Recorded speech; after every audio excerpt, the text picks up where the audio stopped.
Hoy vamos a meditar juntos el artículo 3 del Catecismo que trata sobre la Sagrada Escritura. Reflexionaremos desde el numeral 101 hasta el 141 para considerar esta que es la idea central. Cristo, palabra única de la Sagrada Escritura.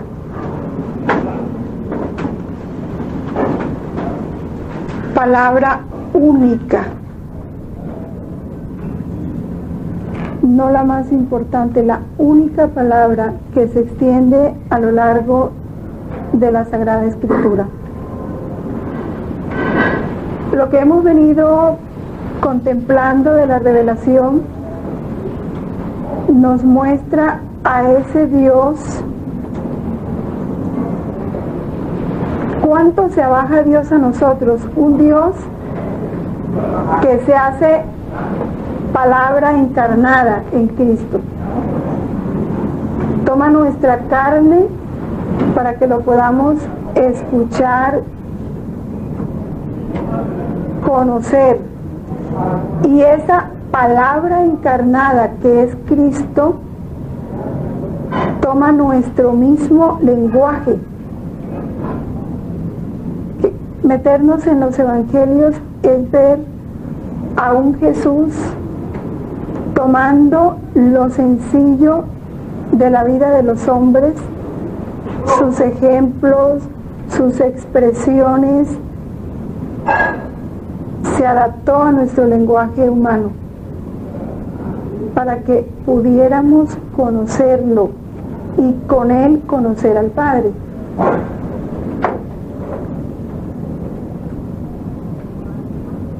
A través de todas las palabras de la Sagrada Escritura, lo dice el Concilio Vaticano II a través de su Constitución Dei Verbum,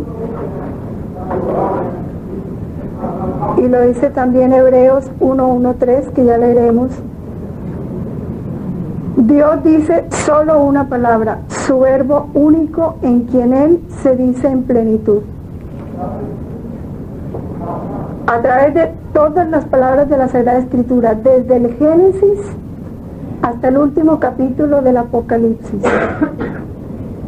todas las palabras se reducen a una sola,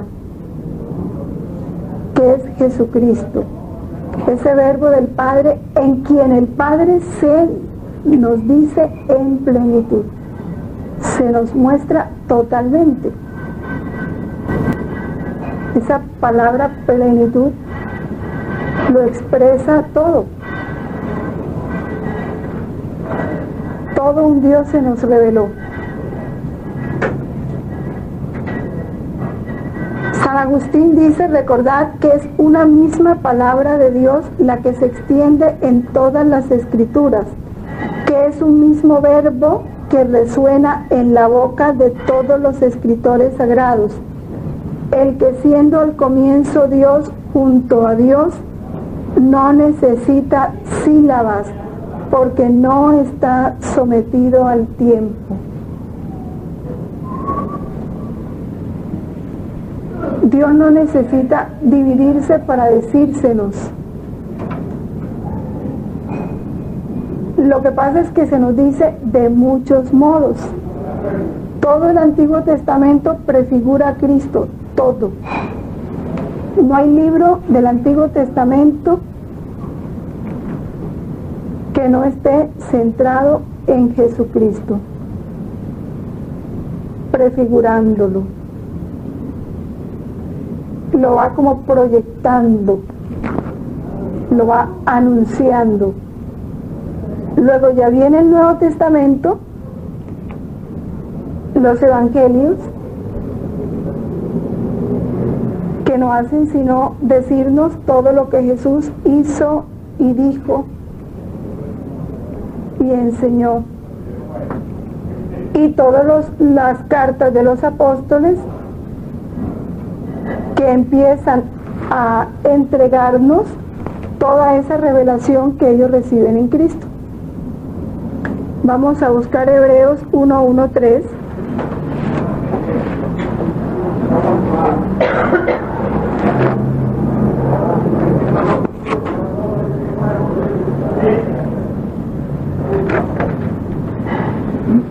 Muchas veces y de muchas maneras habló Dios en el pasado a nuestros padres por medio de los profetas. En estos últimos tiempos nos ha hablado por medio del Hijo, a quien instituyó heredero de todo, por quien también hizo el universo.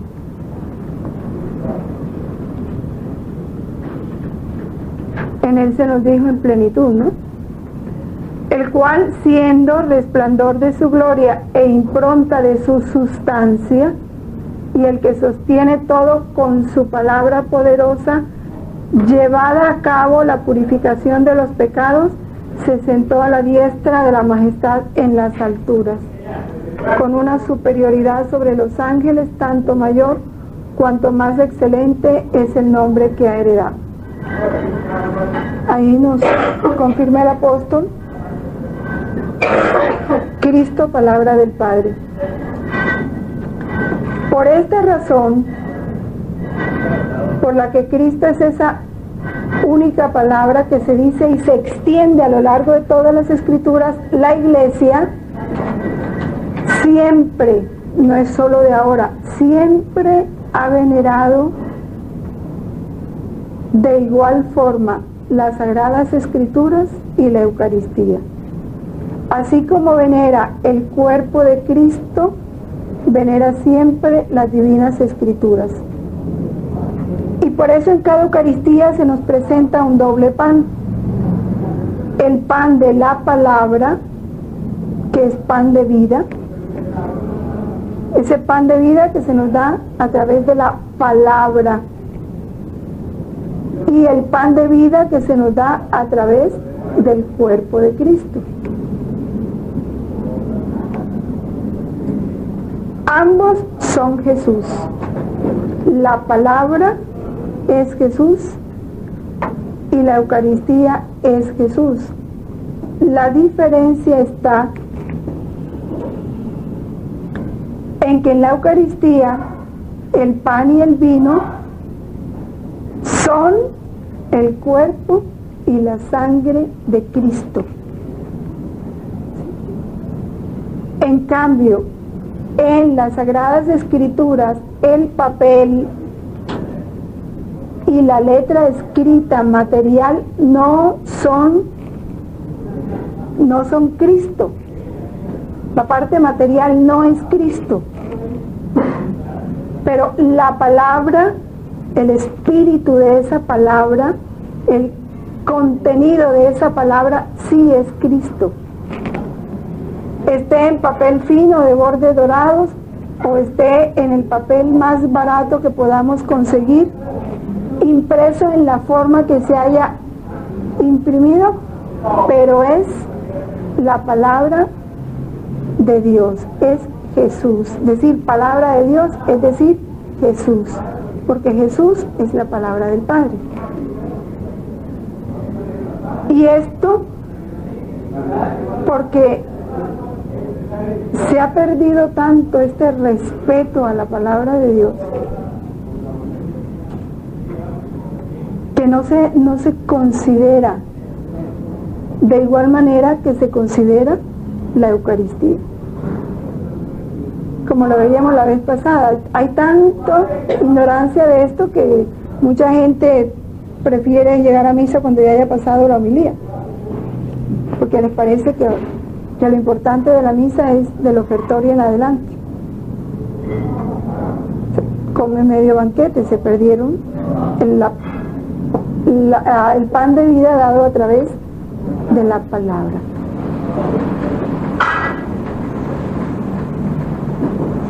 Esa palabra nos da alimento y nos da fuerza. En los libros sagrados, el Padre que está en el cielo sale amorosamente al encuentro de sus hijos para conversar con ellos.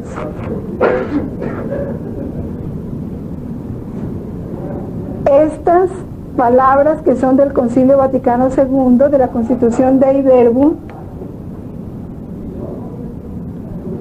a ver, los que tienen el catecismo se están dando cuenta que cada cita que está entre comillas trae al lado un número pequeñito, ¿no? Bueno, eso es para indicarnos de dónde son tomadas esas palabras, y la cita la encontramos siempre en la nota de pie de página, la que está debajo de la línea que está al final de la página. Esto para que vayamos buscando la referencia bibliográfica de cada cita. ¿Ya lo encontraron? Bueno, algunos catecismos traen la cita al lado de la frase, otros traen el numerito para buscar la referencia. Esto para que vayamos leyéndolo. Esta verdad que nos dice el Vaticano II es una verdad, no es una frase bonita. Y es una verdad que nosotros tenemos que dejar que se siembre en nuestro corazón para vivirla. Si es mi papá el que me va a hablar, o el que me está hablando, porque Dios nunca cesa de hablar, en los libros sagrados, ¿cuál debe ser mi actitud? Es mi papá y es un papá sabio, es un papá todo amor, es un papá que no busca sino mi bien, es un papá que quiere darme lo mejor de lo mejor. ¿Cuál ha de ser mi actitud siempre que yo escucho la palabra? Sale amorosamente. Cada palabra es un encuentro amoroso del Padre con nosotros, sus hijos, encuentro amoroso. Es decir, cada palabra hay que sentirla como un beso, como una caricia, como un abrazo,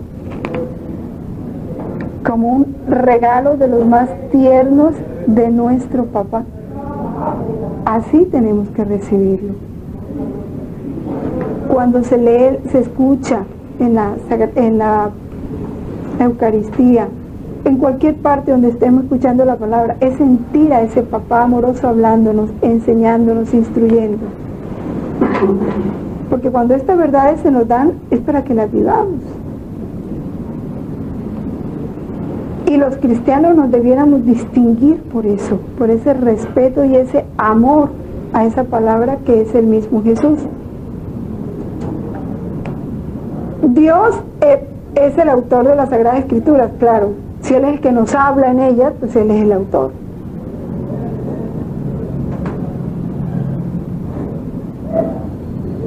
Porque Él es el autor, esas palabras son inspiradas por el Espíritu Santo, no salieron de mente humana, no son fruto de la mente humana. Dios se vale de unos hombres inspirados, elegidos,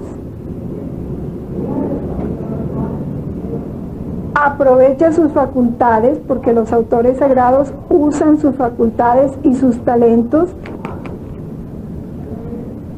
pero el que obra en ellos, el que inspiró lo que iban a escribir, el que puso en su pensamiento lo que iban a anotar, el que trajo a su memoria lo que tenían que escribir, fue el Espíritu Santo.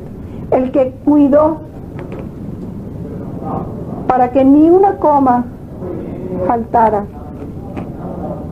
ni una tilde, nada que cambiara el sentido. El que cuidó eso fue el Espíritu Santo. Y eso tenemos que creerlo, claro que ellos son verdaderos autores y pusieron por escrito todo y solo lo que Dios quería. Esta es la razón por la que nosotros, celosos de conocer fielmente ese mensaje del Padre, tenemos que cuidar el libro que leemos. Lástima que hoy para ustedes no los traje, pero en los de la tarde sí tuve la oportunidad de tener una Biblia. Dios habla hoy. ¿Ninguna la tiene aquí? ¿Tú tienes una? Permítemela. Permíteme. Es para mostrarles la gran diferencia de traducción y para que veamos cómo se cambia. Tomemos por ejemplo la cita de Lucas 24. Lucas 1. Miren, Lucas 1 a partir del versículo 26. A los 6 meses, y la Biblia de Jerusalén dice en el 6º mes, Dios mandó al ángel Gabriel a un pueblo de Galilea llamado Nazaret a visitar a una mujer virgen llamada María, que estaba comprometida para casarse con un hombre llamado José, descendiente del rey David. El ángel entró en el lugar donde ella estaba y le dijo: te saludo, favorecida de Dios. Hay una diferencia muy grande en decir llena de gracia a decir favorecida de Dios. ¿Sí? Cambia totalmente el sentido y le quita, ¿sí?, la verdad sobre María. María es llena de gracia. Favorecida de Dios somos todos nosotros. Pero llena de gracia, llena eres de gracia. Miren que el ángel no le va a decir llena serás, sino llena eres. Aquí no aparece eso. Te saludo, favorecida de Dios. Sí. El Señor está contigo. ¿Cómo dice la Nácar Columna? Es de la, sí, en el mes 6º fue enviado el ángel Gabriel de parte de Dios a una ciudad de Galilea llamada Nazaret, a una virgen desposada con un varón de nombre José, de la casa de David. El nombre de la virgen era María, y presentándose a ella le dijo: salve, llena de gracia, el Señor es contigo. Bueno, hasta ahí. María, no tengas miedo, pues tú gozas el favor de Dios. La de Jerusalén dice: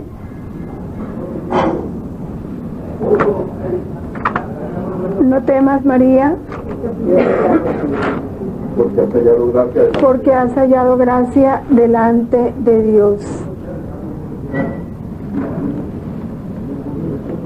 Será un gran hombre al que llamarán hijo del Dios Altísimo, y Dios, el Señor, lo hará rey como a su antepasado. Mire, lo hará rey como a su antepasado David, para que reine por siempre en la nación de Israel. Su reinado no tendrá fin. Lucas dice en la Biblia de Jerusalén. Hermana, capítulo 24. 1:26. Él será grande, no dice será rey. Él será grande porque presentan el reinado político. Se le llamará Hijo del Altísimo, y el Señor Dios le dará el trono de David su padre. Miren, ¿ven cómo cambia todo el sentido? Reinará sobre la casa de Jacob por los siglos, y su reino no tendrá fin. Esto como un ejemplo. Si vamos a ver varias citas, la latinoamericana también tiene un lenguaje muy en la línea de la teología de la liberación. Y si vemos los comentarios, todos conducen. Este Dios habla hoy. Gracias. Entonces, les recomiendo mucho, porque de la Biblia que manejemos vamos captando la fidelidad del mensaje que Dios nos ha querido transmitir. ¿Sí? Entonces eso tengámoslo en cuenta. Es verdad que Esas ediciones son más económicas, pero no son las más fieles. Entonces uno cuando busca conseguir algo que uno considera valioso, siempre lo busca de calidad, ¿verdad? Porque sabe uno que eso nos interesa y lo queremos tener bien. Así debemos ser con la palabra de Dios. En cuanto que los libros inspirados vienen de Dios, Él es su autor, el Espíritu Santo cuidó todo lo que en ellos se consignó, ellos nos enseñan la verdad. O sea, no hay que dudar de la veracidad de las afirmaciones de la Sagrada Escritura. Como todo lo que ellos afirman, dice el numeral 107, lo afirma el Espíritu Santo, fielmente y sin error, la verdad que Dios hizo consignar en dichos libros para salvación nuestra. Dios es la verdad. Si Dios se nos dice en plenitud a través de los libros sagrados, todo lo que los libros sagrados dicen es verdad, porque es Dios que se nos dice y Dios es la verdad. Ahí no hay que discutir nada, o sea, no hay nada que dudar o que explicar, porque en eso está dicho todo. Por esto es que nosotros decimos que todos esos cursos de Sagrada Escritura que se detienen tanto tiempo a afirmar que lo que dice la Biblia no es lo que es, o sea, están totalmente fuera de lo que es. Porque hay que estudiar. ¿Qué es estudiar las Sagradas Escrituras? Si las Sagradas Escrituras son esa palabra en donde Dios se nos dice en plenitud, el que estudia las Sagradas Escrituras, ¿qué es lo que debe estudiar? Es entrar a profundizar en el mensaje, ¿verdad? ¿Sí? Y si se estudia historia de cómo eran las costumbres y los géneros literarios de ese tiempo, es para profundizar en el mensaje, no para decir que lo que se está diciendo no es lo que es. Como decíamos, lo hemos venido comentando ya en varias clases, todos esos ejemplos de que si fue verdad que Moisés separó las aguas o no, que si fueron verdad las tinieblas o no, que si fueron verdad lo de las langostas o no, que no se trata de afirmar, ya sabemos que eso es verdad. Y todo lleva un sentido, mostrar el poder de Dios para liberar a su pueblo. Pero no estudiar el género literario y todo lo demás para negar lo que allí se dice. El número 108 es bien, pero bien importante. Y ojalá lo enmarquen bien. Porque de esto dependen muchas cosas, de cómo nosotros meditemos en este numeral. Sin embargo, se nos ha venido diciendo, ¿verdad?, todo lo sagrado que es este libro. Sin embargo, la fe cristiana no es una religión del libro. Los musulmanes tienen el Corán y para ellos esa es su Biblia, el Corán. E interpretan y obedecen la letra del Corán al pie de la letra. Lo que dice el Corán es eso y no más. Sin embargo, pese a lo que ya hemos dicho, la fe cristiana no es una religión del libro. El cristianismo es la religión de la palabra de Dios. Porque esa palabra se dice de muchas maneras. y no se encuentra solo en el libro. El apóstol San Juan, finalizado su evangelio, nos lo confirma. Dice que si se fueran a escribir todas las cosas que Jesús enseñó e hizo, no cabrían los libros en el mundo. Vamos a leerlo textualmente. El Evangelio de San Juan, en su capítulo 21, versículo 25, lo dice: hay además otras muchas cosas que hizo Jesús. Si se escribieran una por una, pienso que ni todo el mundo bastaría para contener los libros que se escribieran. Lo que quiere decir que esta palabra del Padre, que es Jesús, Verbo encarnado, no está consignada toda en las Sagradas Escrituras. Esa palabra del Padre no está consignada toda en las Sagradas Escrituras. Jesús hizo y dijo muchas otras cosas que no están aquí. Por eso quien pretenda limitar su fe a solo lo que dicen las Sagradas Escrituras está mal.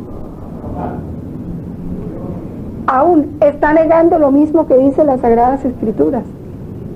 Está negando todo lo que Jesús hizo y enseñó que no está aquí. Y esto es lo que nos quiere decir este numeral.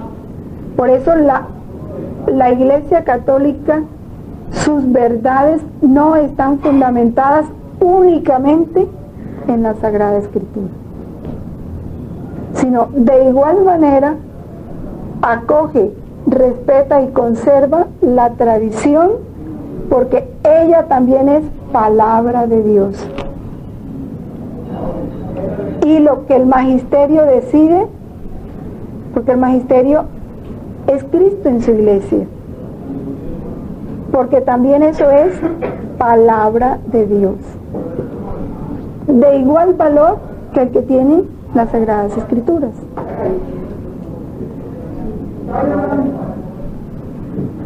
No de un verbo escrito y mudo,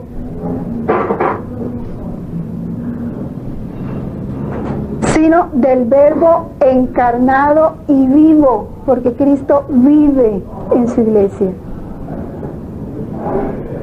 vive en nosotros. Para que las Escrituras no queden en letra muerta, miren el consejo que da: es preciso que Cristo, palabra eterna del Dios vivo, por el Espíritu Santo nos abra el espíritu a la inteligencia de las mismas. Que el Espíritu nos abra el espíritu a la inteligencia de las mismas. ¿Qué son esas mismas? Esas palabras, esa palabra eterna. Cuando decimos palabra eterna, es una palabra que se está diciendo siempre, que nunca deja de resonar. Lo que quiere decir que terminaron las Escrituras, pero Cristo, la palabra de Cristo, sigue resonando en su iglesia, y de muchas maneras.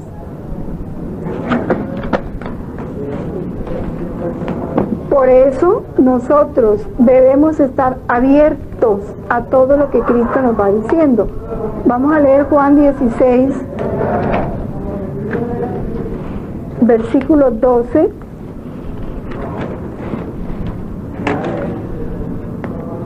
Mucho tengo todavía que deciros. Ahí Cristo nos está diciendo, y ya es el capítulo, porque ya en el 17 viene la oración en la última cena para irse luego al huerto.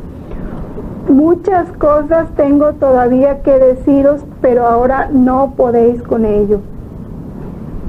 Todavía no éramos capaces, no estaban los hombres en capacidad de comprenderlas. Cuando venga Él, el Espíritu de la verdad os guiará hasta la verdad completa, pues no hablará por su cuenta, sino que hablará lo que oiga y os explicará lo que ha de venir. ¿Y qué es lo que ha de venir? Cuando Cristo dice eso, ¿en qué estaría pensando Cristo? En el reino, la plenitud de su reino. Él me dará gloria porque recibirá de lo mío y os lo explicará a vosotros. Mire que está hablando de un futuro. Todo lo que tiene el Padre es mío, por eso he dicho, recibirá de lo mío y os lo explicará a vosotros.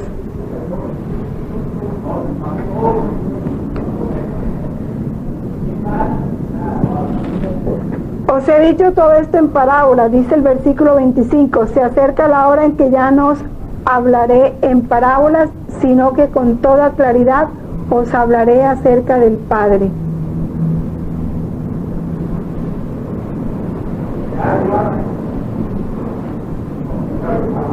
Aquel día pediréis en mi nombre y no os digo que yo rogaré al Padre por vosotros.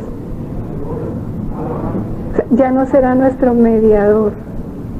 Miren lo que dice aquí, pues el Padre mismo os quiere, porque me queréis a mí, cuando ya Él esté en nosotros. Será Él el que rogará en nosotros. ¿Y creéis que salí de Dios? Pues, ahí les dejo esto para que mediten, que son bien importantes, versículos 25, 26, 27 del Evangelio de San Juan, capítulo 16.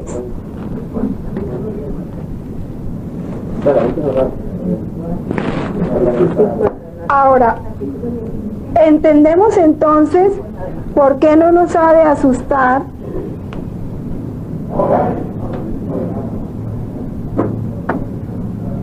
el que cuando ya se empieza a hablar del reino, Jesús mande a Luisa a colocarle el libro de cielo a los volúmenes. Todos sabemos que cuando él da esa explicación, porque él explica en el volumen 10, creo que es en el 19.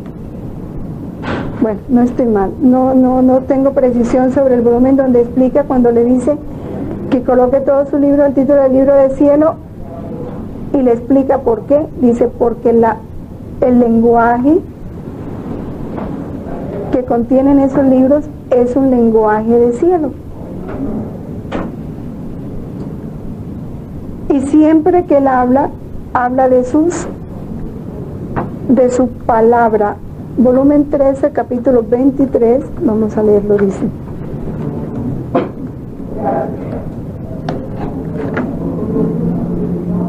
Hija mía, cada vez que yo te hablo, es mi intención abrir una fuente en tu corazón, porque todas mis palabras son fuentes que llevan y que saltan hasta la vida eterna. Todas mis palabras, y estas son sus palabras. Pero para formar estas fuentes en tu corazón, debes poner también de tu parte, es decir, debes rumiarlas bien para poder ingerirlas y abrir sus fuentes, pensando en ellas una y otra vez. Es como si las estuvieras rumiando, comunicándoselas a quien tiene autoridad sobre ti y habiéndosete dado la seguridad de que son palabras mías. ¿Podremos dudar nosotros de estos escritos?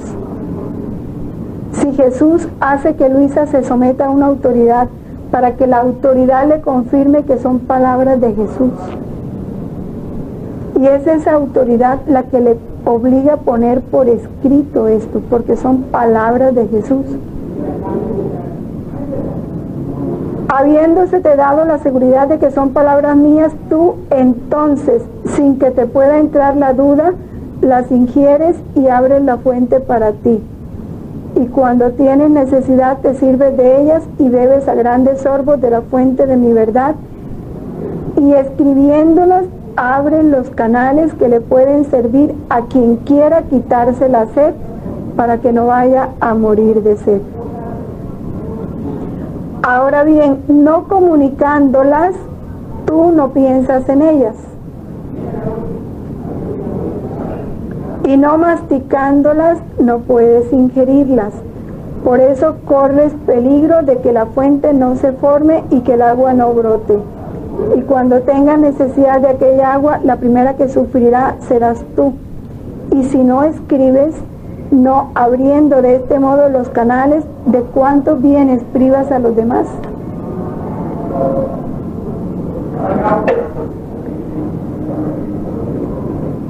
Escuchar, hablar, escribir sobre mi voluntad es la cosa más sublime que puede existir en el cielo y en la tierra. Es lo que más me glorifica. Y toma todos los bienes como uno solo y toda la santidad de un solo golpe. Y oigan esto. En cambio, las demás verdades, o sea, las que no corresponden a su voluntad, ¿no? Si las que son sobre su voluntad son las que más le glorifican, las demás verdades encierran cada una su propio bien, distinto uno de otro. Se toman sorbo por sorbo. Se sube a ellas escalón por escalón, se adaptan al modo humano. Las otras verdades que no se refieren a su voluntad. En cambio, en mi voluntad es el alma la que se adapta al modo divino. No son sorbos los que se beben, sino mares.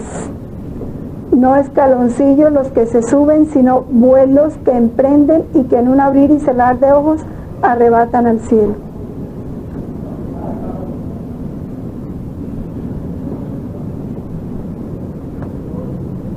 Debes saber que te he manifestado grandes cosas de mi voluntad, se lo está diciendo Luisa ya en 1921, y todavía no las has masticado bien y digerido, de manera que hayas tomado toda tu sustancia y así esta forme toda la materia de la sangre de tu alma.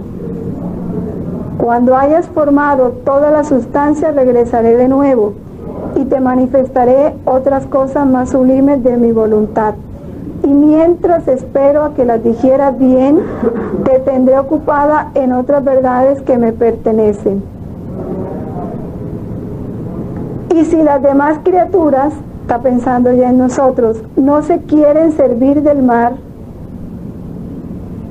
del sol de mi voluntad, para venir a mí, podrán servirse de las fuentecillas, de los canales, y tomar para su bien las cosas que me pertenecen. Es lo que nos está diciendo, nos está dando la opción, ¿no? O vamos a subir por las escaleras o vamos a volar. Todo depende de cuáles son las verdades que nosotros prefiramos. Es su palabra. Toda la palabra de Él que se refiere a su voluntad es la que le da más gloria.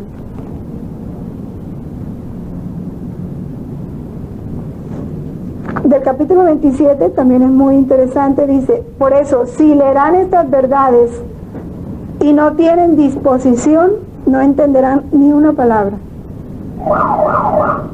¿Qué es no tener disposición? Es no tomarla como Dios quiere que las tome.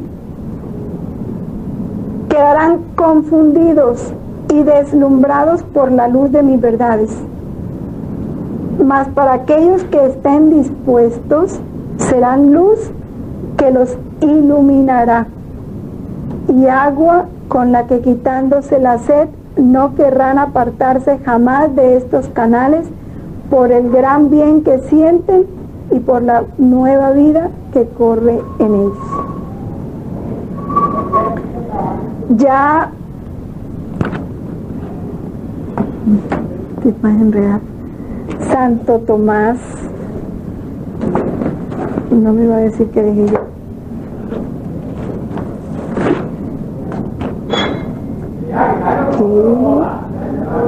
Lo dejé. Les tenía un apunte, aquí está, muy interesante, de Santo Tomás. Hace alusión a este artículo 108. Con una gran, esto es tomado, esto viene en el Observatorio Romano, es un estudio de ascetismo y los medios electrónicos, ¿no? Una filosofía cristiana.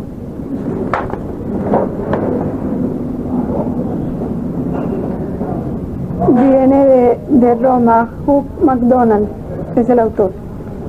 Con una argumentación similar, Santo Tomás nos enseña que la nueva ley no es una ley escrita. La ley de Moisés fue escrita en tablas, pero la ley de Cristo está escrita en los corazones de los hombres.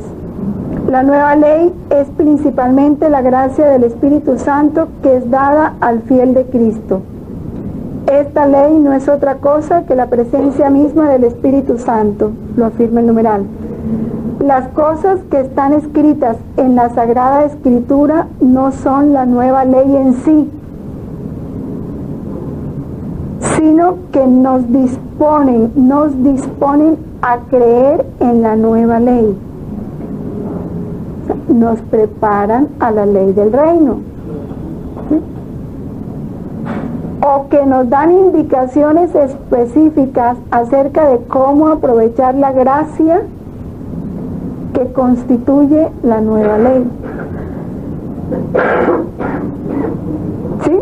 No, son palabras de Santo Tomás. Vivió en los siglos XV o XVI. Es como el Espíritu Santo, ven cómo el Espíritu Santo nos va enseñando todas esas cosas que Cristo no nos pudo decir en ese tiempo, porque apenas el hombre estaba abriéndose a la salvación. Y esto ya es un camino de santidad. Es la nueva ley de Cristo. Y miren cómo dice él: las cosas que están escritas en la Sagrada Escritura no son la nueva ley en sí, sino que nos disponen a creer en la nueva ley. ¿Cuál es la nueva ley? Un mandamiento nuevo doy, que os améis los unos a los otros como yo os he amado.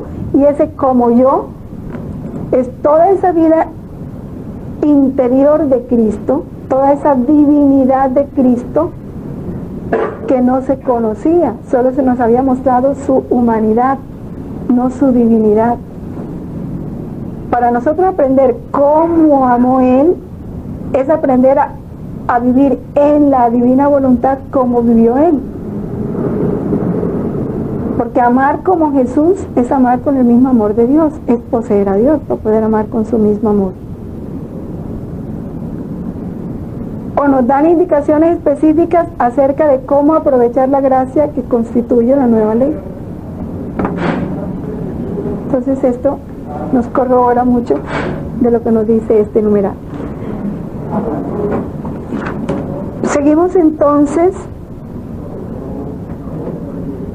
considerando al Espíritu Santo como intérprete de la Escritura. Ya eso lo habíamos dicho, que Dios nos habla a la manera de los hombres.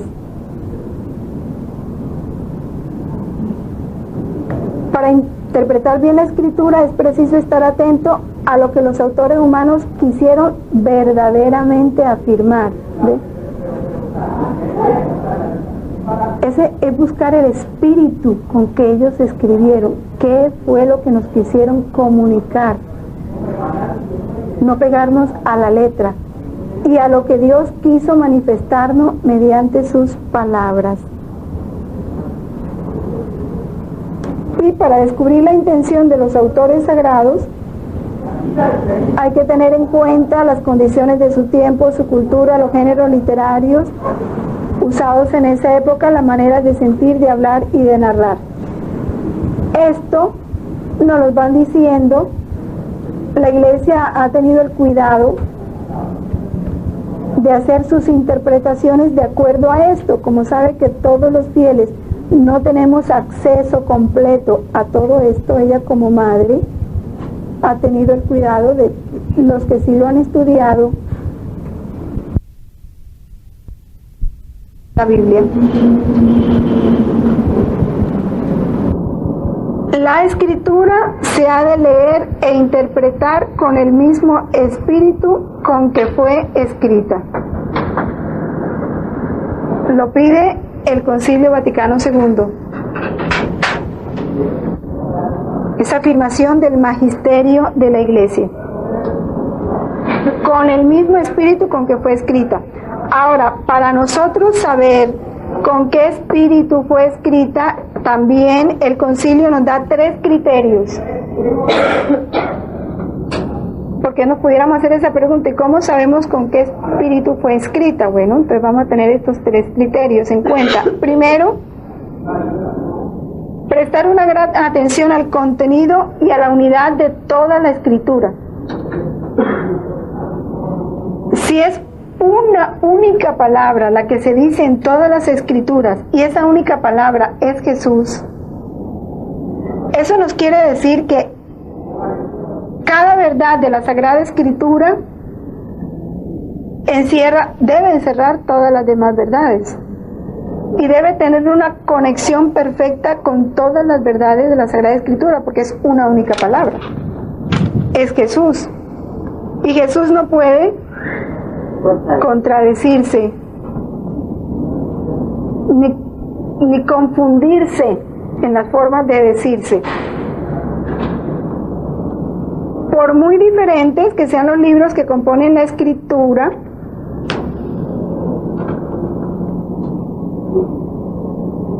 es una en razón de la unidad del designio de Dios, del que Cristo Jesús es el centro y el corazón abierto desde la Pascua. El corazón de Cristo designa la Sagrada Escritura, que hace conocer el corazón de Cristo. Cristo se dice para que lo conozcamos. Es eso lo que nos está diciendo.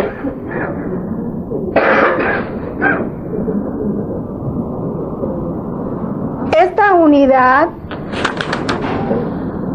es la que nos tiene que llevar nosotros a estudiar bien las Escrituras, no a pegarnos de una frase aislada. Yo digo, ¿por qué ha habido tanta dificultad en que se entienda la oración? La oración que no se debe pedir más que lo que Dios quiere que pidamos, que es su voluntad y que venga el reino. ¿Por qué no se ha querido entender eso? Porque nos pegamos de frases, no buscamos esa unidad a lo largo de toda la Escritura. Porque si vamos a buscar la unidad, antes del Padre Nuestro, en Mateo capítulo 5, ya Jesús nos está diciendo, nos está expresando, nos está corrigiendo nuestra forma de orar antes de enseñarnos el Padre Nuestro. Mateo 6, perdón, versículo 7. Y al orar no charléis mucho, como los gentiles. Cuando se busca en la Biblia la palabra gentil es el que no cree, el que no tiene fe, que se figuran que por sus palabrerías van a ser escuchados. No seáis como ellos, porque vuestro Padre sabe lo que necesitáis antes de pedírselo. Vosotros pues orad así, y toma el cuidado de precisar qué es lo que debemos decirle al Padre cuando queramos hablar con Él. Nos enseña qué es lo que el Padre quiere que le pidamos. Jesús se está diciendo en estas palabras. Jesús aquí se está estampando como el maestro orante, porque se nos está diciendo a sí mismo y el Padre se nos está diciendo en Jesús. O sea, esto es lo que yo quiero que me pidan, esto es lo que me gusta que me pidan. Luego, más adelante, En el mismo capítulo 6, en el versículo 25, vuelve y nos dice, cuando nos habla del abandono en la providencia, vuelve y nos dice: ¿ustedes creen que los pajaritos le piden a Dios comida? No, Dios sabe que lo necesitan y se los da. Ahí nos vuelve a decir lo mismo. Y es que no solo se limita a la comida y al vestido, con eso nos está hablando de todas las cosas que no son el reino de Dios. Salud, trabajo, bástale a cada día, buscad primero que por todas esas cosas se afanan los gentiles, pues ya sabe vuestro Padre Celestial que tenéis necesidad de todo eso. No nos dice por segunda vez escrito aquí, quién sabe en su predicación cuántas veces lo dijo. Más adelante vuelve a hablar de la oración en el capítulo 7, versículo 7. Pedid y se os dará. Fíjense que se queden solo en una palabra. Buscad y hallaréis, llamáis y se os abrirá, porque todo el que pide recibe, el que busca halla y el que llama se le abrirá. ¿O hay acaso alguno entre vosotros que al hijo que le pide pan le dé una piedra, o si le pide un pez le dé una culebra? Si pues vosotros siendo malos sabéis dar cosas buenas a vuestros hijos, ¿cuánto más vuestro Padre que está en los cielos dará cosas buenas a los que se las pidan? Pero en el evangelista, creo que es Marcos, dice: dará el Espíritu Santo. ¿Sí? ¿Cuáles son las cosas buenas que debemos pedirle? Ya Él nos las enseñó. ¿Sí? Ya atrás nos las había enseñado. ¿Cuáles son las cosas buenas que debemos pedir? El reino de Dios y todo lo que nos dice en el Padre Nuestro. Y el Evangelio de Marcos sí precisa: ¿cuánto más dará el Espíritu Santo a quien se lo pida? Entonces fijémonos en toda la unidad de la palabra de Dios. Pero si nos quedamos solo en esa frase y la cogemos aislada, no vamos a tomar el verdadero sentido, no vamos a entender la unidad de la palabra de Jesús en torno a la oración, que es una de las cosas que más se ha polemizado, porque no se quiere entender, es porque no se quiere entender. Otro criterio: leer la Escritura en la tradición viva de toda la Iglesia, muy importante. Un adagio de los padres de la Iglesia dice: la Sagrada Escritura, miren, esto es bellísimo, está más en el corazón de la Iglesia que en la materialidad de los libros escritos. Ya Santo Tomás no lo había afirmado, ¿verdad? Está más en el corazón de la Iglesia. ¿Cuál es el corazón de la Iglesia? Ese Jesús vivo, esa palabra eterna que se nos está diciendo continuamente en la Iglesia, palabra viva, que en la materialidad de los libros escritos. Por eso, qué peligro es quedarnos en la materialidad de los libros escritos. Pero es que la Sagrada Escritura no está. Pero muéstreme dónde en la Biblia dice eso. Es que un católico que diga eso, sí, mejor que no se llame católico. Que no conoce el catecismo, no sabe nada. Es una actitud protestante, una típica actitud protestante, y es doloroso que un católico la asuma, pero la asume. La Iglesia encierra en su tradición la memoria viva de la palabra de Dios, y el Espíritu Santo le da la interpretación espiritual de la Escritura a la Iglesia, claro. Porque la tradición está en la Iglesia, y la Iglesia, el magisterio de la Iglesia es el que cuida y vela por la fidelidad de esa tradición.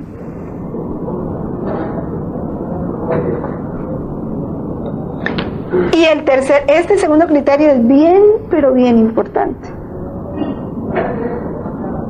para entender las Sagradas Escrituras como con el espíritu con que fueron escritas. Y el tercer criterio es estar atento a la analogía de la fe. También ya habíamos hablado de esto. Entendemos por analogía la cohesión de las verdades entre sí y en el proyecto total de la revelación.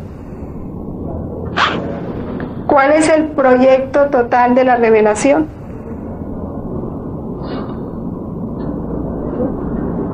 Proyecto total.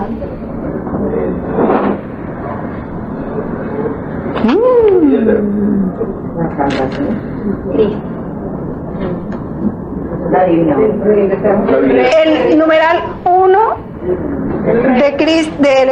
del catecismo no lo dice, el reino. O sea, pero ¿qué es el reino? El hombre fue creado para participar, ¿sí?, de la vida divina, de la bienaventuranza eterna. Dios nos creó para hacernos partícipes de su bienaventuranza eterna. Desde aquí, porque si no nos hubiera dejado como los ángeles. Pero nos crea un universo y nos pone aquí para hacernos partícipes aquí de su bienaventuranza eterna, para que empecemos a vivir aquí, vivamos aquí su bienaventuranza eterna. Para eso nos creó. Eso es lo hermoso de contemplar la creación. Y ese proyecto total fue su proyecto inicial.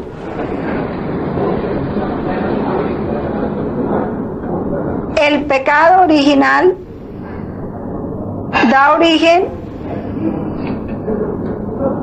a un proyecto intermedio que es la redención. Para llegar a un proyecto final que es el reino, o sea, volver al orden, al puesto y al lugar para el cual fuimos creados, que es el reino de Dios, el reino de su voluntad. Ese es el proyecto total. El fiat creador, el fiat redentor y el fiat santificador. Ese es el proyecto total de Dios con el hombre. Entonces, estar atentos a la cohesión de las verdades entre sí y en el proyecto total. Las verdades todas tienen una cohesión que deben conducir a esa plenitud de lo que Dios quiere de nosotros. Él se nos revela, pero es para eso, para que en cada uno de nosotros se cumpla el proyecto total, su proyecto total. No hay otra razón de ser de las verdades. Ese es el fin de las verdades. Para eso Dios se nos revela, para que lo conozcamos, lo amemos y le demos la gloria para la cual Él nos creó. La gloria de ser sus hijos, la gloria de dejarlo vivir en nosotros y Él amarse y glorificarse a través de cada uno de nosotros. Esos son los tres criterios para leer e interpretar bien las Sagradas Escrituras. Ahora, el sentido de la Escritura. La Escritura tiene dos sentidos. Se deben interpretar o distinguir en ella dos sentidos: el sentido literal y el sentido espiritual. El sentido literal, pues todos lo conocemos y lo entendemos bien, es el significado de las palabras, ¿no?, de la Escritura. Y esas palabras, la única autorizada para interpretarla, sí, es la Iglesia. Y el sentido espiritual se divide en tres,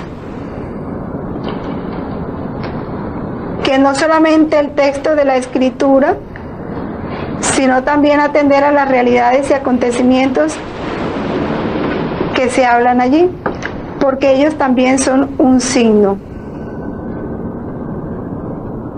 Como decíamos, hablar de la huida a Egipto, ¿no? La Sagrada Escritura solo nos cuenta que tuvieron que huir a Egipto porque Herodes los estaba persiguiendo al niño para matarlo, no nos dice más. Pero esa realidad y ese acontecimiento, los acontecimientos de que se vinieron a empadronarse a Belén, viviendo en Nazaret, y de Belén salen para Egipto, nos da a nosotros muchos signos de aquello a lo que Dios sometió a María y a Jesús. El exilio que María vivió y se fue a Egipto, a José y María se fueron a Egipto sin nada, que en la medida en que meditemos, Él nos las va a ir descubriendo. Muchas verdades de sí mismo, de lo que quiere enseñarnos a nosotros. El sentido alegórico, los tres sentidos que están dentro del sentido espiritual, está el sentido alegórico. ¿Cuál es el sentido alegórico? Encontrarle a esos acontecimientos su significado en Cristo. Porque ya sabemos, todo lo que se dice en la Sagrada Escritura es Cristo. Cristo es el corazón de todo lo que se dice. Cristo es lo que se dice en la Sagrada Escritura. Entonces todo está relacionado con Cristo. Entonces todo lo que leamos debemos encontrarle su significación en Cristo. Así como el paso del Mar Rojo es un signo de la victoria de Cristo y por ello del bautismo. Su triunfo sobre los enemigos, sobre el mal, y cómo Él a través de eso nos entra en esa tierra prometida que es el mismo, porque el bautismo nos incorpora en Cristo. El segundo sentido es el sentido moral. Siempre la moral va referida a un comportamiento recto, justo. Todo lo que se dice en la Sagrada Escritura nos conduce a un obrar justo, a un obrar santo. Ese justo, traduzcámoslo por santo. Y como santo es solo Dios, la Sagrada Escritura nos enseña a obrar como obra Dios. Nos da el mismo obrar de Dios. Fueron escritos para nuestra instrucción. Se dice que Jesús vino a darnos ejemplo de vida. O sea, nos toca vivir como vivió Jesús. Y el tercer sentido espiritual es el sentido anagógico. El sentido anagógico va relacionado con lo que ha de venir, hacia aquello hacia lo cual caminamos. Es una significación eterna, lo que ya se llamaría en otro, todo lo referido a la parucía, lo que se ha de venir, lo que esperamos, hacia donde, la escatología, hacia donde caminamos. Gracias. La iglesia en la tierra es signo de la Jerusalén celeste. En el volumen 13, en el capítulo 34, hay algo. Cada verdad contiene en sí una bienaventuranza, una felicidad, alegría y belleza distintas. Las verdades conocidas en la tierra, siendo semillas divinas que germinan bienaventuranza y alegría en el cielo, cuando el alma estará en su patria, serán cables eléctricos de comunicación por medio de los cuales la divinidad liberará de su seno tantos actos de bienaventuranza por cuantas verdades ha conocido. Todo esto nos lleva, a través del conocimiento de las verdades, a caminar hacia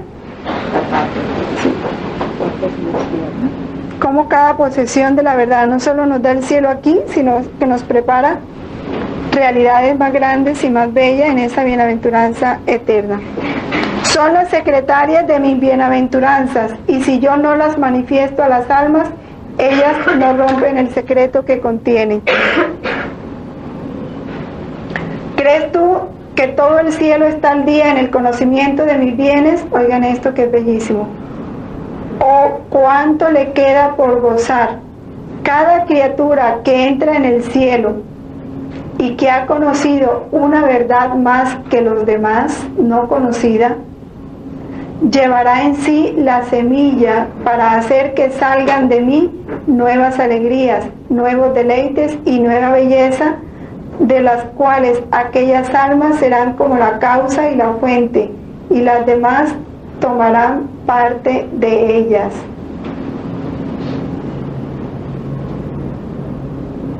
No llegará el último de los días si no encuentro almas dispuestas a quienes pueda revelarles todas mis verdades, para hacer que la Jerusalén celestial vibre de mi gloria completa y que todos los bienaventurados tomen parte de mis bienaventuranzas.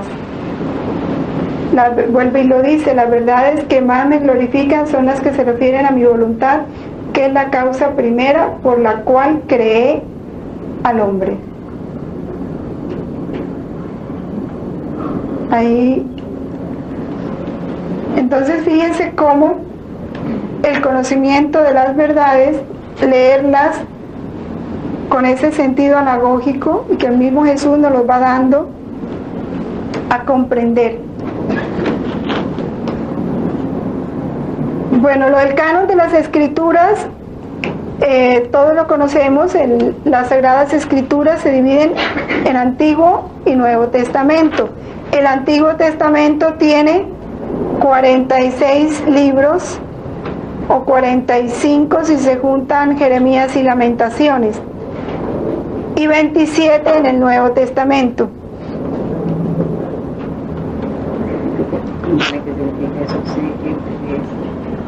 ¿Dónde está?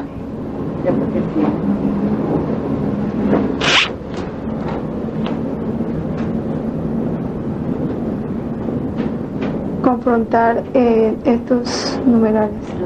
Sí, bueno. El Antiguo Testamento es algo bien importante, de lo que no se debe ni se puede prescindir. Sus libros son inspirados y tienen valor permanente. Su fin principal era preparar la venida de Cristo Redentor, y aunque contienen elementos imperfectos y pasajeros, imperfectos porque todavía no estaba la plenitud de la revelación, ellos apenas estaban caminando hacia la revelación, y Dios se les iba mostrando en una forma progresiva y por partes. Por eso tienen elementos imperfectos, como los sacrificios eran imperfectos. La circuncisión era algo imperfecto y pasajero, fue para esa época. El ayuno era para esa época, todas esas normas. Por eso todos los que se quedaron en el Antiguo Testamento y ahorita su vida está regida por las leyes del Antiguo Testamento, no han aceptado la revelación de Cristo. Aun cuando tiene eso, los libros del Antiguo Testamento dan testimonio de toda la divina pedagogía del amor. Contienen enseñanzas sublimes sobre Dios y una sabiduría salvadora acerca del hombre. Encierran tesoros de oración y esconden el misterio de la salvación. La Iglesia ha rechazado siempre vigorosamente la idea de prescindir del Antiguo Testamento, sobre pretexto de que el Nuevo lo habría hecho caduco. Eso fue un error que se difundió en la Iglesia y que se llama el marcionismo, querer abolir el Antiguo Testamento. Y el Nuevo Testamento es esa palabra de Dios que es fuerza de Dios para la salvación del que cree. Los evangelios son el corazón de todas las Sagradas Escrituras, claro, porque allí se centra todo lo de Jesús. En los evangelios se cumple el Antiguo Testamento. Hora y media. Y se... Hermana, es que el niño está sola en la corona, ya se... Tranquila, sí. En ellos se cumple el Antiguo Testamento, y ellos son el fundamento de lo que los apóstoles predican en los Hechos de los Apóstoles y los libros posteriores, ¿no? Están fundamentados en lo que Jesús hizo y dijo. Son el testimonio principal de la vida y doctrina de la palabra hecha carne, nuestro Salvador. Es importante esto, considerarlo así rápidamente. El proceso de formación de los evangelios. Lo primero fue la vida y las enseñanzas de Jesús. Es la primera etapa. Ahí empiezan los evangelios. La segunda etapa es la tradición oral, cuando ya Jesús resucita y asciende a los cielos, viene Pentecostés y empiezan los apóstoles a comunicar eso que Jesús hizo y dijo. Y lo más importante es que Marcos toma lo de Pedro. Marcos se encarga de comunicar y escribir lo de Pedro. Y Lucas lo de Juan. Y después de esa tradición oral viene ya la parte escrita. Es la última etapa de los evangelios, cuando se pone por escrito, pero lo que ya se ha comunicado oralmente y lo que se ha transmitido y se ha conservado.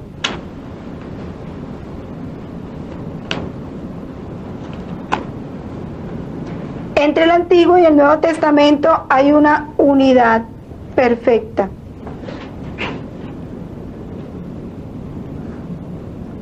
Pasamos ya al numeral 128, ¿no? Desde los tiempos apostólicos y después, o sea, cuando aún viviendo los apóstoles constantemente en la tradición, la Iglesia esclareció la unidad del plan divino en los dos testamentos gracias a la tipología. Esta reconoce que en las obras de Dios en la antigua alianza, prefiguraciones de lo que Dios realizó en la plenitud de los tiempos en la persona de su Hijo encarnado. Todo el Antiguo Testamento prefigura, figura y profecía del Nuevo Testamento. Y todo el Nuevo Testamento es figura y profecía, ya nos lo dijo Santo Tomás, del reino de Dios, de esa nueva ley de Jesús. Y si lo vemos hacia atrás, cuando uno lee el Nuevo Testamento, entiende el Antiguo. Y nosotros leyendo lo que sería el nuevo Evangelio del Reino, como se lo dice Jesús a Luisa, cuando estamos leyendo los volúmenes, es que hemos entendido más claramente todo el Nuevo Testamento. Porque lo que es la parábola del sembrador, cuando la parábola del sembrador la habíamos entendido con toda la profundidad con que ahora se entiende. Cuando ya hemos leído todo lo que Jesús nos ha enseñado acerca de su palabra y de Él, ¿no?, como sembrador de esa palabra. Igualmente la parábola del hijo pródigo siempre se había interpretado de una manera muy distinta a como ahora la entendemos, como ese volver a la casa del Padre, como volver al orden, al lugar y al puesto. No lo habíamos entendido. Pero fíjense cómo arrojan luz hacia atrás cuando se conoce esto. Nos permite entender mejor todo lo demás. Y ya el Nuevo Testamento nos ha ayudado a prepararnos para el reino.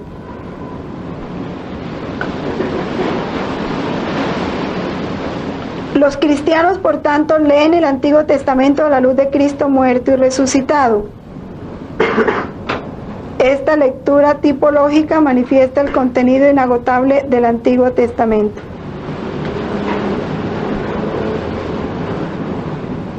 El Nuevo Testamento exige ser leído también a la luz del Antiguo.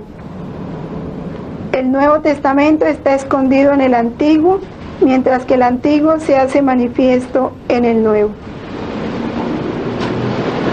Y el numeral 130, que también es bien importante, vamos a leerlo despacio. La tipología significa un dinamismo que se orienta al cumplimiento del plan divino. Y aquí pone cuál es el cumplimiento del plan divino. Cuando Dios sea todo en todos. ¿Y cuándo Dios será todo en todos? Cuando seamos Jesús, cuando ya Jesús viva plenamente en cada uno de nosotros.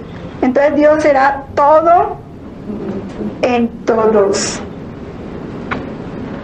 que es la plenitud del reino. Así la vocación de los patriarcas y el éxodo de Egipto, por ejemplo, no pierden su valor propio en el plan de Dios por el hecho de que son al mismo tiempo etapas intermedias.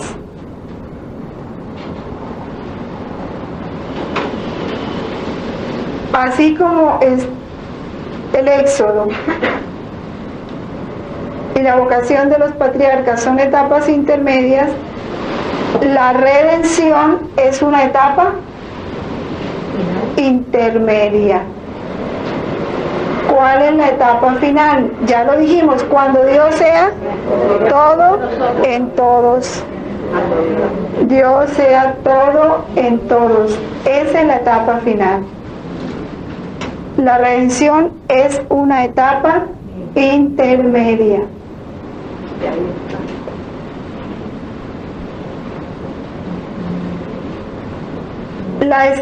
Es tan grande el poder y la fuerza de la palabra de Dios que constituye sustento y vigor de la Iglesia, firmeza de fe para sus hijos, alimento del alma, fuente límpida y perenne de la vida espiritual.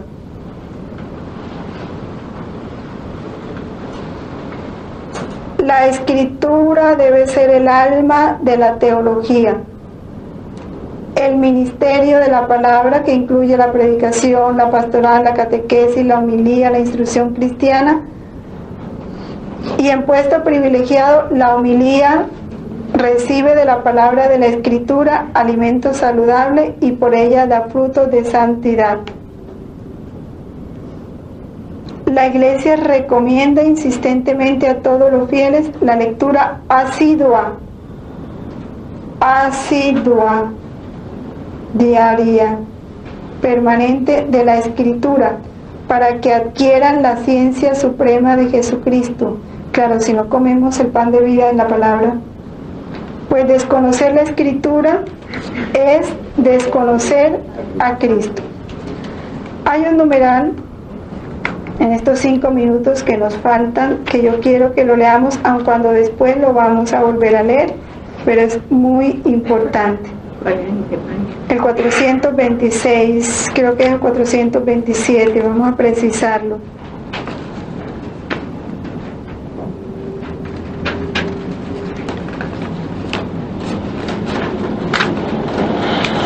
El 27 que dice en la catequesis lo que se enseña. Ese. ¿Ya lo vimos la vez pasada? Bueno, aquí vamos a ver. Sí. Lo volvemos. En la catequesis lo que se enseña es a Cristo, el Verbo encarnado e Hijo de Dios, y todo lo demás en referencia a Él. El único, importante, el único, o sea, solo hay un catequista, Cristo. El único que enseña es Cristo. Toda persona, cualquier otro, lo hace en la medida en que es portavoz suyo. permitiendo que Cristo enseñe por su boca. Todo catequista debería poder aplicarse a sí mismo la misteriosa palabra de Jesús. Mi doctrina no es mía, sino del que me ha enviado. Y ya entendemos por catequista todo el que se dispone a enseñar la verdad. Porque enseñar la verdad es enseñar a Cristo. Todo el que se dispone a hablar de Jesús, a enseñar a Jesús, es catequista. Y cuando esto ojalá lo encierren bien y lo marquen con el color más fuerte en su... ¿Por qué? Porque si nosotros nos apoyamos en esto, no tenemos por qué tener miedo, porque el único que enseña es Cristo. Y cualquier otro lo hace en la medida en que es portavoz suyo, permitiendo que Cristo enseñe por su boca. Esto es bien importante, ¿por qué? Porque qué terrible cuando engañamos pretendiendo enseñar como verdad lo que es error. Eso es profanación de la palabra, profanación de la verdad. Por eso, qué tan cuidadosos tenemos que ser cuando enseñamos.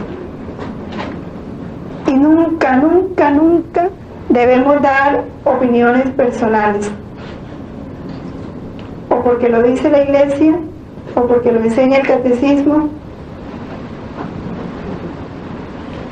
Y en nuestros casos, cuando ya estamos enseñando esta verdad sobre el reino de Dios, pues tomar lo que ya Jesús dijo en los volúmenes, pero no dar interpretaciones personales para no incurrir en profanación o infidelidad en relación a la palabra. Bueno, entonces vamos a escuchar un momentico la tarea, a ver qué nos dice Ana María. La tarea, ¿la hiciste? No. Beatriz, ¿tienes ahí algún ejemplo para darnos de la tarea? A ver, ¿quién tiene algo mientras Beatriz busca que nos pueda decir?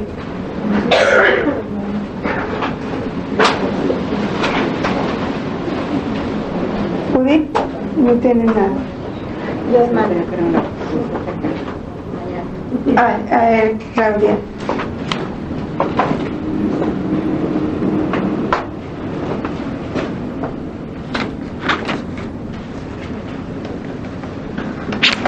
Pues este es tomado del capítulo 38, el 10 de febrero de 1924. ¿Volumen? 16. Sí, lo de la tarea. Volumen 16. Yo tengo algo. Te dice Jesús a Luisa: por eso, en vista del bien que veo, te incito a que nada dejes de escribir. Un dicho, un efecto, una semejanza sobre mi voluntad puede ser como un rocío benéfico sobre las almas, como es benéfico el rocío sobre las plantas después de un día de sol ardiente, o como una lluvia abundante después de largos meses de sequía. Tú no puedes comprender todo el bien, la luz, la fuerza que hay dentro de una palabra, pero tú, Jesús, lo sabes y sabe a quién debe servir. Pero tú, Jesús, lo sabe y sabe a quién debe servir y el bien que debe hacer. Aquí la fuente de revelación que encontré es la tradición. O sea, Jesús le incita a Luisa, aquí dice que lo escriba, que nada deje de escribir. Entonces por eso leí. Claro, es una riqueza para su iglesia, porque él está pensando en la iglesia. Y Dios, ¿no?, que se renovará la iglesia y la paz de la tierra. Sí, toda la humanidad va a ser beneficiada con eso. A ver, ¿quién tiene otro ejemplo de la tarea? Es en el mismo capítulo 16, Yo encontré relación con los numerales 51 y 52 del Catecismo, que es también la revelación de Dios. Entonces dice: la doctrina sobre mi voluntad es la más pura, la más bella, no sujeta a sombra de materia o de interés, tanto en el orden sobrenatural como en el natural. Por eso será a manera de sol, la más penetrante, la más fecunda y la más bienvenida y acogida. Y como es luz por sí misma, se hará comprender y se abrirá camino. No estará sujeta a dudas o a sospechas de error, y si alguna palabra no se entenderá, será la demasiada luz, que eclipsando la inteligencia humana, esta no podrá comprender toda la plenitud de la verdad. Entonces en esos numerales nos habla como Dios es luz inaccesible, nos habla pues del conocimiento de Él, de cómo Él vino a revelarse y a, ¿no?, a conocer el misterio de su voluntad. Ahí en esos dos numerales del Catecismo habla mucho de su vida divina y de la voluntad de Dios. Bueno, Beatriz, gracias. Entonces es importante eso, que a la medida que vamos estudiando el Catecismo, vamos estudiando esos volúmenes que nos terminan de ilustrar lo que el Catecismo nos enseña. Tenemos para estos numerales del Catecismo del 101 al 141 las citas de Hebreos 1:1-3, Lucas 24:45, Primera Tesalonicenses 2:13, Apocalipsis 21:1 al 22 y Efesios capítulo 1, versículos 3 y siguientes. En el volumen 13, los capítulos 23, 27 y 34. Y en el volumen 14, capítulos 10 y 11. Continuamos así, ¿no?, haciendo la relación entre lo que dicen los volúmenes y los numerales del Catecismo que estamos estudiando. Entonces terminemos por hoy.